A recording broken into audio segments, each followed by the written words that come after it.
છોટાઉદેપુર નગરની મધ્યમાં આવેલું કુસુમસાગર તળાવ કે જે નગરની શોભા ગણવામાં આવે છે। આ કુસુમસાગર તળાવનો વહીવટ વર્ષોથી નગરપાલિકાના હવાલે ચાલી રહ્યો છે, પરંતુ આ તળાવમાં ઉગેલી જળકુંભીની નફ્ફટ વેલો દર વર્ષે તળાવનું સૌંદર્ય બગાડે છે, પરંતુ આ અંગે કાયમી નિકાલ આવતો નથી અને તળાવનું પાણી દુર્ગંધ મારી રહ્યું છે। નગરની મધ્યમાં આવેલું આ તળાવ ફરવા માટેનું એક સ્થળ છે, પરંતુ ઉગેલી વેલો અને મચ્છરોનો ઉપદ્રવ તળાવની શોભા બગાડી રહ્યું છે।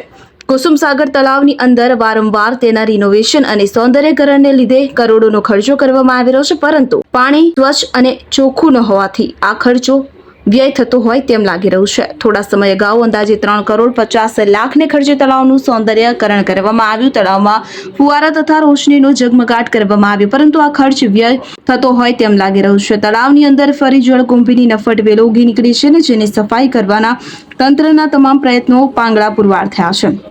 અત્રે ઉલ્લેખનીય છે કે છોટાઉદેપુર નગરમાં આવેલું કુસુમસાગર તળાવ કે જેની સાફ સફાઈ બાબતેનો 5 વર્ષ જૂનો ₹20 લાખનો કોન્ટ્રાક્ટ આપવામાં આવ્યો હતો, કે જેના કોન્ટ્રાક્ટ દર વર્ષે 4 લાખ જેવી રકમ કોન્ટ્રાક્ટરને સાફ સફાઈ બાબતે ફાળવવાના આવવાનું નક્કી કરવામાં આવ્યું હતું, જે પૈકી 1 વર્ષ થઈ ગયું, પરંતુ સદર બાબતે કોન્ટ્રાક્ટર દ્વારા કોઈ કાળજી રાખવામાં આવતી નથી, જે નવાઈ ભરી વાત છે।